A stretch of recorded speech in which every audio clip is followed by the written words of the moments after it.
Sasa ndugu wangu Mwantumu, tuna ugomvi mkubwa sana kati ya wafugaji na wakulima. Kwa hiyo mambo haya nimeshayarekebisha na mambo yamejipa. Umeelewana? Kwa kile mmoja tumewekea na mipaka. Wafugaji kwa wafugaji, wakulima kwa wakulima. Sawa?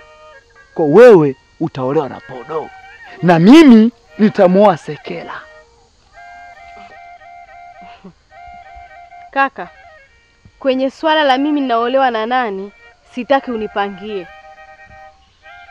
Mimi mtu wa kunioa namjua mwenyewe. Kwa hiyo habari za kupangiana sijui olewa na huyu, olewa na huyu, mambo ya kizamani hayo. Mwantumu, umefikia mpaka wakati unamdharau kakako?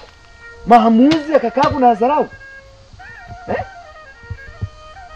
Hivi wewe unataka kunitia aibu?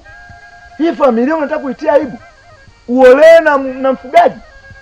Wewe sijuzi umeona hapa wameleta ng'ombe zao, wametulishia mazao yetu.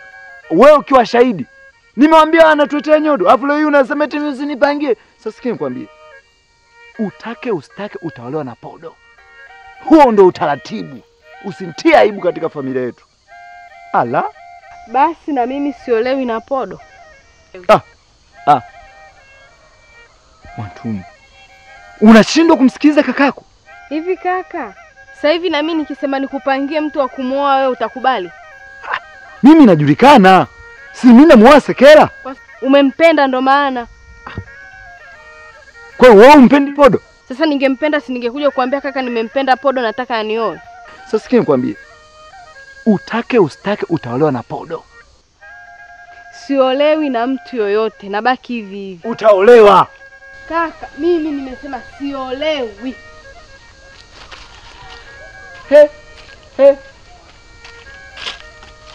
Wewe. Yaani Sekela katika vitu ambavyo mimi ninavilinda hapa kijijini ni heshima yangu. Mtu aweze akachukua heshima yangu kirahisi hivi. Tunalima sisi ndo tunaumia.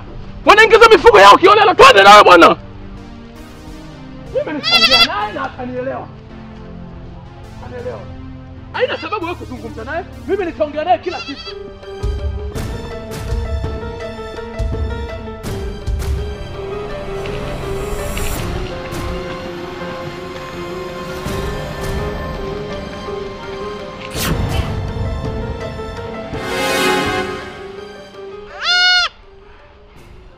Kilonzo, ninaomba nipite. Shusha mbuzi wetu. Shusha mbuzi wetu. Sikilizeni. Msitufanye sisi ni wapumbavu. Msitufanye sisi ni wajinga. Tunaumia, tunatumia nguvu shambani. Nyinyi mnaingiza mifugo yenu na kula kila ini tu. Mbuzi walikuwa kule chini. Naomba mbuzi wasuke chini. Kilonzo. Naomba mbuzi wasuke chini. Kilonzo, unachokitafuta hutokipata. Yaani katika familia yetu sisi tunachokilinda na kukiheshimu ni heshima yetu tu. Kaka, mbuzi hawajaingia shambani. Mbuzi walikuwa kule, mimi nilikuwa natunga. Wewe ulikuwa hapo? Ulikuwa hapo Kilonzo, ulikuwa hapo? Sekela weka mbuzi chini. Sekela usiweke mbuzi. Wewe Kilonzo. Kilonzo tulia. Tulia Kilonzo. Kaka, acha wewe. Tuongea. Unasema tulia. Tulia. Tutaongea haya. Unasema masumbuko. Masumbuko. Kilonzo. Acha mbuzi. Kilonzo. Kaka mbuzi chini. Wewe Sekela nimesema usiweke mbuzi chini. Wewe acha, tutaweka sawa hivi. Nataka mbuzi weke chini. Sekela mbuzi. Sekela Kilonzo, kama unataka kupigana pigana na mimi. Kilonzo, pigana na mimi. Pigana na mimi Kilonzo. Pigana na mimi. Kilonzo. Acha, wacha tutaweka sawa. Acha hili. Sikiliza kaka Masumbuko. Acha tutaweka sawa. Masumbuko. Tutaweka sawa. Masumbuko. Masumbuko. Masumbuko. Nasema hivi, katika familia yetu kikubwa tunachokiheshimu sisi ni heshima. Hatuwezi kukubali heshima yetu muondoke yao nini? Kauta mwenyekiti. Kauta mwenyekiti. Kauta mwenyekiti. Sekela inuka chukua mbuzi. Sekela. Sekela inuka chukua mbuzi. Sekela chukua mbuzi. Kilonzo. Kilonzo. Kilonzo. Kilonzo. Kilonzo achia mbuzi. Kilonzo achia. Achia mbuzi.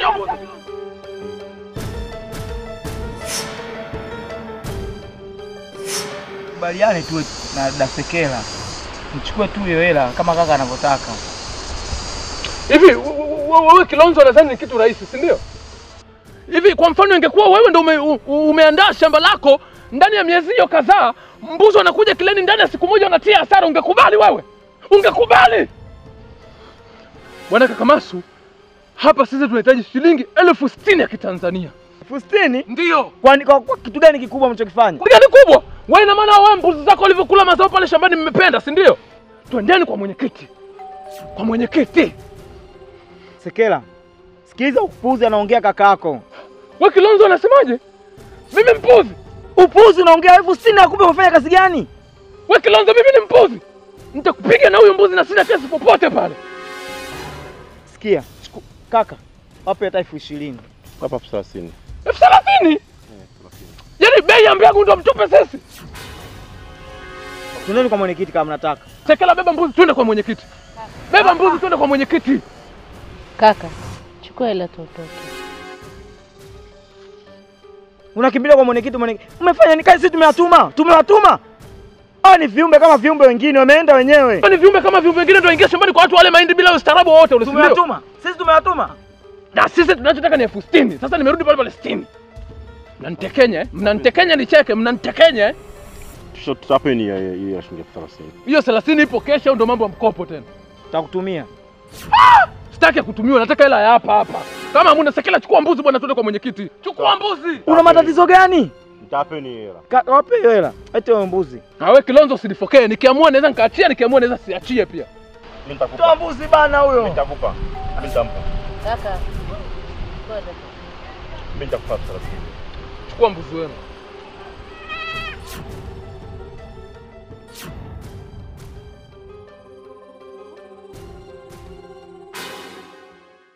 Hii migogoro ya wakulima na wafugaji. Mbona inachanganya sana na nini mwenyekiti? Kwani usifanye maamuzi mzee wangu, fukuza wafugaji, timua wote. Haya mambo yaishe. Tubaki tujinafa sisi wakulima. Sababu kila siku imekuwa kesi ya mkulima, mfugaji, mkulima. Tutaenda hivi mpaka lini mzee wangu? Umeona Hilo wazo zuri na mimi nilikuwa nikilifikiria. Lakini kutokana na maoni hayo na kufikiria kwangu nimeona nifanye maamuzi magumu. Kwa sababu hili tatizo limekuwa sugu. Sio kwa kijiji chetu tu, Tanzania nzima. Mimi mwenyewe mkulima inanikosti sana, lakini huwezi kufanya maamuzi haraka. Binadamu ana akili kama wewe. Unamweleza aelewe, hawaelewi. Sasa mimi nachukua maamuzi magumu. Tena magumu kweli.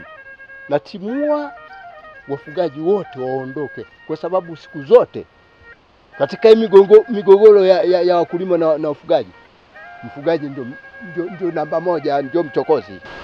Kwa sababu wewe sisi mazao yetu imekaa. Asha ng'ombe ndio tunapata yale mazao. Mazao yanafuata ng'ombe. Sasa mimi nitatimua. Wao msihofu wana kijiji wangu, msihofu, mimi yawe natimua. Tena natimua kweli. Lakini baba, mimi naona kama unatumia nguvu kubwa kuwatetea wakulima. Chuo tunafundishwa kwamba kama wewe ni mwenyekiti unaweza ukaandaa sheria zako, ukaweka mipaka, wakulima wataishia hapa, wafugaji wataishia hapa na mambo yakawa sawa. Unataka kuniambia mimi sheria sijui mpaka nikawa mwenyekiti wa kijiji? Wewe umeona wapi hiyo sheria kwamba uwafukuze wafugaji uache wakulima? Ipo sheria hiyo. Kwa sababu nini? Kila wakikanywa hataki kunini? Sisi wakulima tunategemea mazao. Wao wanategemea mifugo. Mifugo si kale huko msituni. Kitu ambacho nakwambia kitakusaidia wewe na wananchi wako. Sasa kila siku si mtakuwa mnamwaga damu. Huyu binti asikubabaishe. Huyu juzi tulikuwa naye hapa. Ameenda chuoni ndo amejifanya anajua sheria. Huyu achana naye. Huyu mwenyekiti, fanya kazi yako. Fanya jukumu lako. Mimi naondoka. Mimi wana kijiji wala msiwe na hofu na hilo. Mimi nimesema sasa mimi navaa ngozi ya chui. Hata baki nini mfugaji hapa. Sawa? Umeshaelewana?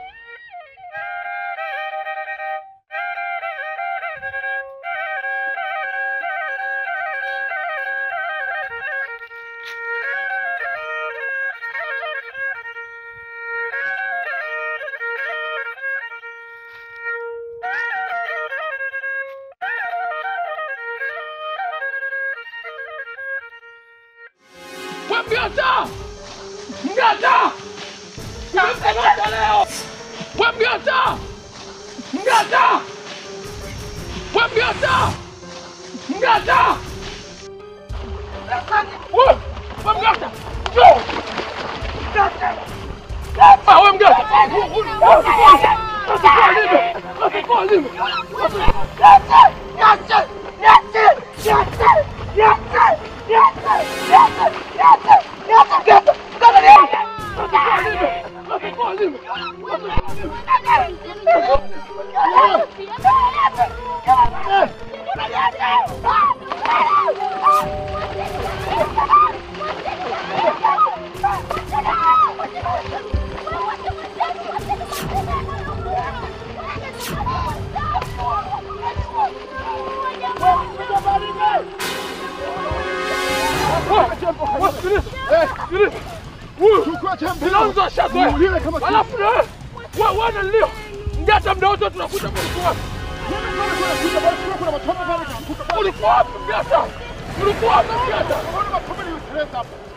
Sikiliza Kilonzo.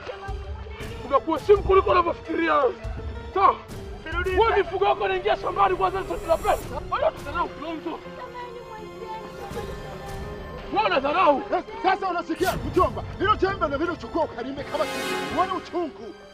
Sio kila siku unakuja unalisha ng'ombe yako. Unalisha mazao. Sisi tunalima mazao unakuja kulisha ng'ombe kule.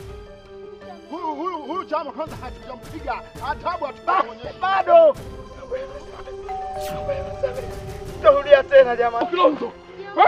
Wewe Kilonzo bado unatudharau sisi wakulima. Wewe hapo unaisha mashamba unaona vizuri. Ndio vizuri hivyo unasema ndakupiga makofi unajua. Sikiliza mgata. Kilonzo anaingiza mifugo yake katika mashamba yetu. Kilonzo unatuchukuliaje? Sasa leo achukue jembe hilo alime. Tumwache nini? Baada ya kulima tu utaona kwa ujua uchungu.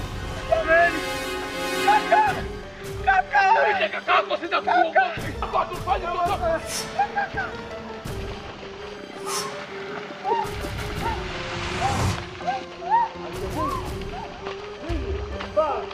Nitafunga mwaka huu. Nitafunga mwaka huu. Wakulima ni. Baba.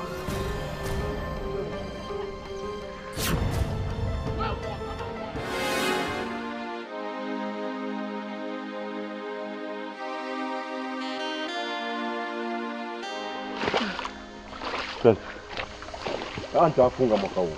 Waende gerezani mwaka huu. Nitafunga. Pole sana. Umeniumiza. Pole sana.